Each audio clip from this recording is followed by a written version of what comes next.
Hello friends, welcome back to our channel shoes vlog. അപ്പോൾ ഞാൻ വന്നിരിക്കുന്നത് ഒരു ഈസി പീസി ആയിട്ടുള്ള ഒരു പിസ്സയുടെ റെസിപ്പി ആയിട്ടാണ്. അപ്പോൾ നമുക്ക് നേരെ എന്തായാലും വീഡിയോയിലോട്ട് കിടക്കാം. അപ്പോൾ നമുക്ക് ആദ്യം തന്നെ വേണ്ടത് എന്താണെന്ന് വെച്ചിട്ടുണ്ടെങ്കിൽ 1 കപ്പ് മൈദയാണ് വേണ്ടത്. മൈദ തന്നെ എടുക്കാൻ വേണ്ടി നോക്കുക. അതിൻ്റെ ഒരു ടേസ്റ്റൊക്കെ കിട്ടണമെങ്കിൽ മൈദ തന്നെ എടുക്കണം കേട്ടോ. അപ്പോൾ മൈദ 1 ടീസ്പൂൺ ഉപ്പ്, 1 ടീസ്പൂൺ ഈസ്റ്റ് ആണ് ഞാനിവിടെ ചേർത്ത് കൊടുക്കുന്നത്.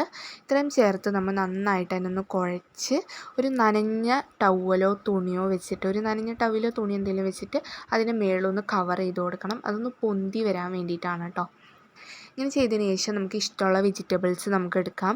അപ്പോൾ എനിക്ക് അങ്ങനെ തക്കാളി സാധനങ്ങളൊന്നും ഇഷ്ടമല്ല. അപ്പോൾ അതുകൊണ്ട് ഞാനിവിടെ എടുത്തിരിക്കുന്നത് സബോളയും ക്യാരറ്റുമാണ്.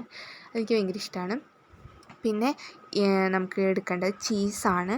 ചീസ് എന്ന് പറഞ്ഞിട്ടുണ്ടെങ്കിൽ മൊസറല്ല ചീസാണെങ്കിൽ അടിപൊളിയാണ്. എൻ്റെ മൊസറല്ല ചീസ് തീർന്നുകൊണ്ട് ഞാൻ നോർമലായിട്ടുള്ള ചീസാണ് എടുത്തിരിക്കുന്നത്.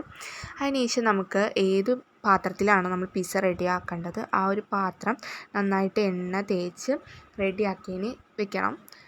എന്നിട്ട് നമ്മൾ ആ ഒരു പൊങ്ങി വന്ന മാവ് എടുത്ത് ഇതിലേക്ക് നന്നായിട്ട് പരത്തി റെഡിയാക്കി കൊടുക്കണം. അപ്പോൾ പരത്തുമ്പോൾ നമ്മുടെ കയ്യിലൊക്കെ ഇത്തിരി ഒട്ടിപ്പിടിക്കും, എന്നാലും അതിങ്ങനെ പരന്ന് പൊക്കോളും. പിന്നെ ഒരു ഫോർക്ക് വെച്ചിട്ട് നന്നായിട്ട് കുത്തി കൊടുത്തിട്ടുണ്ടെങ്കിൽ നമ്മൾ ഇടുന്ന സംഭവങ്ങളൊക്കെ അതിൻ്റെ ഉള്ളിൽ അങ്ങനെ നന്നായിട്ട് പിടിച്ചിരിക്കും.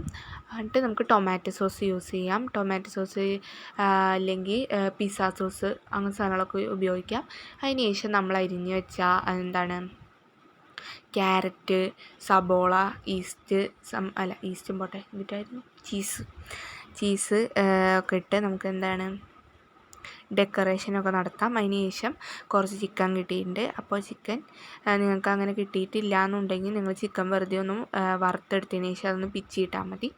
അങ്ങനെ ചെയ്താലും മതി കേട്ടോ. അപ്പോൾ അത്രയും നമ്മൾ ചെയ്ത് കുറച്ച് ചിക്കനും അതിൻ്റെ മുകളിലൊക്കെ വെച്ചിട്ടുണ്ടെങ്കിൽ നമ്മുടെ സാധനം അവിടെ സെറ്റായിട്ടുണ്ട്. ഇനി നമുക്കിതൊന്ന് വേവിച്ചെടുക്കണം. അതിനായിട്ടൊരു പാത്രത്തിൽ വെള്ളം വെച്ച് ഒരു റാക്ക് പോലത്തെ ഒരു സംഭവമൊക്കെ വെച്ചിട്ടുണ്ടെങ്കിൽ അതിന് മുകളിൽ കയറ്റി വെച്ച് ഒരു 10-15 മിനിറ്റ് കഴിഞ്ഞിട്ടുണ്ടെങ്കിൽ ഇങ്ങനെ സൂപ്പർ പിസ്സ നമുക്ക് കിട്ടും. അപ്പോൾ എല്ലാവരും ട്രൈ ചെയ്തൊക്കെ. Tata bye bye, see U.